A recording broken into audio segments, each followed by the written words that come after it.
Astro TV ஆதி நேயர்களுக்கு வணக்கம். உங்கள் ஜோதிடர் முருகேசன் பேசுகிறேன். இன்றைய வீடியோவில் சிம்ம ராசிக்காரர்களுக்கு செவ்வாயினுடைய பயிற்சினால என்னென்ன அதிர்ஷ்டங்கள் என்னென்ன யோகங்கள் கிடைக்கப் போகிறது என்பதை பற்றித்தான் இன்றைய வீடியோவில் நாம் பார்க்க இருக்கிறோம்.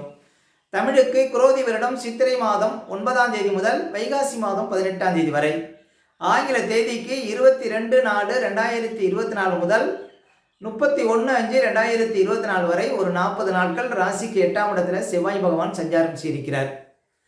இந்த செவ்வாய் பகவான் ராசிக்கு 8ஆம் இடத்துல சஞ்சாரம் செய்வதனால சிம்ம ராசிக்காரர்களுக்கு என்னென்ன அதிர்ஷ்டங்கள் கிடைக்கும் என்பதை பற்றி தான் இன்றைய வீடியோவில் நாம் பார்க்க இருக்கிறோம்.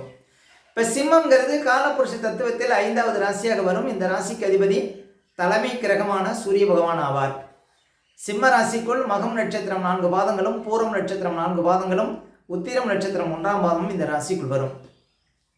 பொதுவாக சிம்ம ராசிக்காரர்கள் தலைமை பதவிக்கு தகுதியானவர்கள்.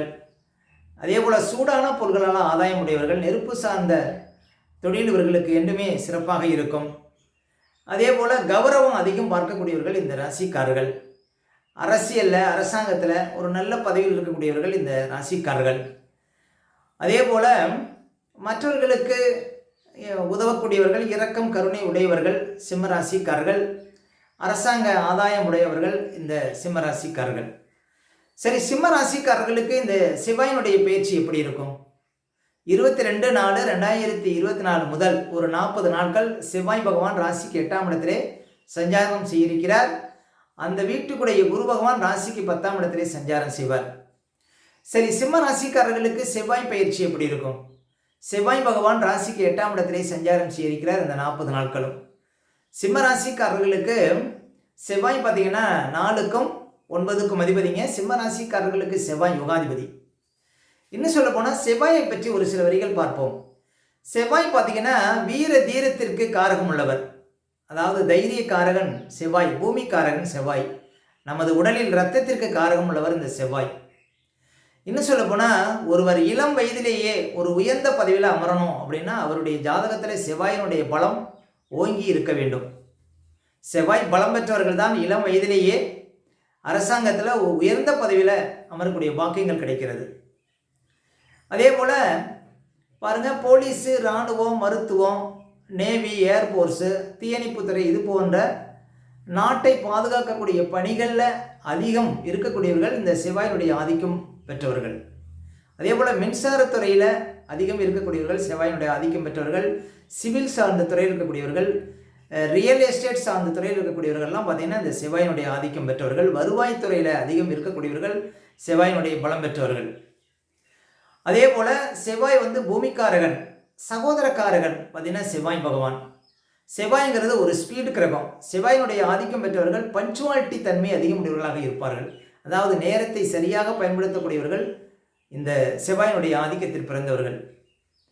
சரி, இந்த செவ்வாயினுடைய பெயர்ச்சி சிம்ம ராசிக்காரர்களுக்கு எப்படி இருக்க போகிறது? சிம்ம ராசிக்காரர்களுக்கு செவ்வாய் 4க்கும் 9க்கும் அதிபதிங்க. சிம்ம ராசிக்காரர்களுக்கு செவ்வாய் யோகாதிபதி, ஒரு கேந்திரத்துக்கும் ஒரு கோணத்துக்கும் அதிபதி. அப்போ சிம்ம ராசிக்காரர்களுக்கு செவ்வாய் என்றைக்குமே அதிர்ஷ்டத்தை கொடுப்பார். சரி, வருகின்ற 22/4/2024 முதல் 8ஆம் இடத்துல ஒரு 40 நாட்கள் செவ்வாய் பகவான் சஞ்சாரம் செய்வார். இந்த 40 நாட்களும் சிம்ம ராசிக்காரர்களுக்கு எப்படி இருக்கும்? 4ஆம் அதிபதி அப்படின்னு சொல்லக்கூடிய செவ்வாய் 8ஆம் இடத்துல மறைவாக இருக்கிறார். அதுவும் ராகு நோக்கி பயணிக்கிறார். இப்போ நீங்கள் ஒரு தொழில் பண்ணுறீங்க, ஒரு வியாபாரம் பண்ணுறீங்க, பெரிய முதலீடுகள் விஷயத்தில் கவனமாக இருக்கணும். பெருசாக முதலீடு போடக்கூடாது இந்த 8ஆம் இடத்துல செவ்வாய் இருக்கக்கூடிய காலகட்டத்தில். ஏன் அப்படின்னா அவர் 4ஆம் அதிபதி, முதலீடு சொல்லக்கூடிய அதிபதி 8ஆம் இடத்துல, அதுவும் ராகு நோக்கி பயணிக்கிறார். அப்போ முதலீடுகள் சார்ந்த விஷயத்தில் கவனமாக இருங்க. தாயார் ஆரோக்கியத்தில் கவனம் செலுத்துங்க. அதே போல் வண்டி வாகனத்தில் செல்லும்போது கவனமாக போங்க. அதே போல் வண்டி வாகனங்கள் ஏதாவது பழுதாவதற்கு வாய்ப்பு இருக்குது, காணாமல் போவதற்கு வாய்ப்பு இருக்குது. வண்டி வாகனம் உஷார் தேவை. வண்டி வாகனத்தில் மிதமான வேகத்தில் செல்வது நல்லது. அதே போல் தாயார் வழி சொந்தங்கள் மூலம் ஏதாவது பகைகள் வரும், உஷாராக இருக்கணும். அதே போல் ஏதாவது ஒரு சுபகாரியங்கள் நடத்த போகிறீங்க அப்படின்னா கொஞ்சம் தள்ளி போடலாம். அந்த 40 நாட்களுக்கு பிறகு சுபகாரியங்கள் செய்வது சிறப்பு. அதே போல் சொந்தக்காரர்கள் வழியில் பார்த்திங்கன்னா ஏதாவது சங்கடங்கள் இருந்து கொண்டே இருக்கும் அந்த 40 நாட்களும். அப்போ சொந்தக்காரர்கள் வழியில் கொஞ்சம் நிதானமாக இருக்கணும், அவசரப்படக்கூடாது. அதே போல் முக்கியமாக பார்த்தீங்கன்னா 4ஆம் அதிபதி அப்படின்னு சொல்லக்கூடியவர் சுகஸ்தானாதிபதி. உங்களுடைய ஆரோக்கியத்தில் கவனம் செலுத்துங்க. இந்த 4ஆம் ஆதி 8ஆம் இடத்துல மறையிற வரையும் விவசாயம் பண்ணக்கூடியவங்க, வியாபாரம் பண்ணக்கூடியவங்கெல்லாம் கொஞ்சம் நிதானமாக இருக்கணும். வியாபாரம் பண்ணக்கூடியவங்கெல்லாம் வருகின்ற கஸ்டமர்கிட்ட கோபத்தை காட்டக்கூடாது. அதே போல் உத்தியோகத்தில் இருக்கக்கூடியவங்க மேல் அதிகாரிகளை பகைத்து கொள்ளக்கூடாது. அதே போல் உங்கள் கூட வேலை பார்க்கக்கூடியவங்களையும் பகைத்து கொள்ளக்கூடாது. அதே போல் 9ஆம் அதிபதி யார் அப்படின்னா தகப்பனாரை சொல்லக்கூடியவர். தகப்பனார் ஸ்தானாதிபதி தன் வீட்டுக்கு மறைவாக இருக்கிறார். அதுவும் ராகுவை நோக்கி பயணிக்கிறார். தகப்பனார் உடல்நிலையிலையும் கவனம் தேவை. தகப்பனாருக்கு இந்த காலகட்டத்தில் ஏதாவது உடம்புல பழுது ஏற்படுவதற்கு வாய்ப்பு இருக்குது. அப்போ தகப்பனார் வண்டியில் செல்லும் போதும் மிதமான வேகத்தில் செல்வது நல்லது. அதாவது இன்னும் சொல்லப்போனால் இந்த 8ஆம் இடத்துல செவ்வாய் இருக்கிற வரையும் குடும்பத்தில் சின்ன சின்ன மருத்துவ செலவுகள் இருக்கும். இப்போ சிம்ம ராசிக்காரர்களுக்கு சனி வேற 7ஆம் இடத்துல இருக்கிறார். சிம்ம ராசிக்காரர்கள் சனியினுடைய பார்வையில் இருக்கிறாங்க. சனியுடைய பார்வை என்ன செய்யும்? ஒரு மந்தத்தன்மையை கொடுக்கும். எங்கே போனாலும் அலைச்சலை கொடுக்கும். எந்த காரியத்திலையும் ஒரு தடையை கொடுக்கும். அப்போ சிம்ம ராசிக்காரர்கள்லாம் இப்போ சனியினுடைய பார்வையில் ஒரு வருஷமாக இருந்துகிட்டு இருக்கிறாங்க. படாத பாடுபட்டு இருப்பாங்க. எங்கே போனாலும் ஏமாற்றம், எங்கே போனாலும் தோல்வி, எங்கே போனாலும் கேவலம், எந்த காரியமும் செய்ய முடியல, எங்கே போனாலும் அந்த காரியத்தில் ஒரு தடை இருந்து கொண்டே இருக்கிறது அப்படிங்கிற ஒரு நிலை இருக்கும் சனினால். அதே போல் குரு பகவான் இப்போ 10ஆம் இடத்துக்கு போகிறார். அவர் 5ஆம் அதிபதி 10ஆம் இடத்துல அமர்றார். ஓகே, அப்போ இந்த குரு பகவான் வீட்டில் தான் இந்த செவ்வாய் அமர்கிறார் இந்த 40 நாட்களும். அப்போ செவ்வாய்க்கு வீடு கொடுத்த குரு 10ஆம் இடத்துல இருக்கிறார்.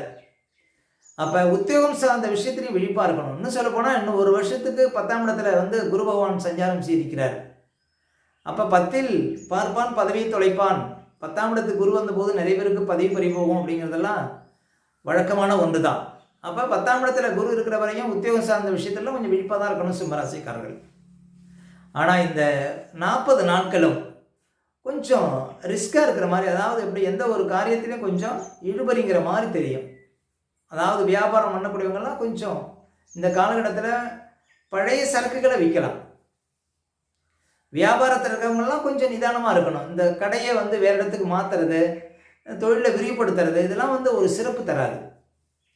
அதே போல் ஒரு புண்ணிய ஸ்தலங்களுக்கு போகிறீங்க அப்படின்னா இந்த 9ஆம் அதிபதி மறைவாக இருக்கிறார் தன் வீட்டுக்கு. அப்போ புண்ணிய ஸ்தலங்களுக்கு செல்வதற்கு தடை ஏற்படும். அதே போல் ஒரு வெளிநாடு போகிறீங்க, வெளிநாடு போவதிலையும் பார்த்தீங்கன்னா ஒரு சில தடைகளை கொடுக்கும். வெளிநாடு போகிறீங்க, ஒரு ஏஜென்ட்டை பணம் கட்டுறீங்க, ஒரு வேலைக்காக பணம் கட்டுறீங்கன்னா இந்த காலகட்டங்கள் சிறப்பு தராது.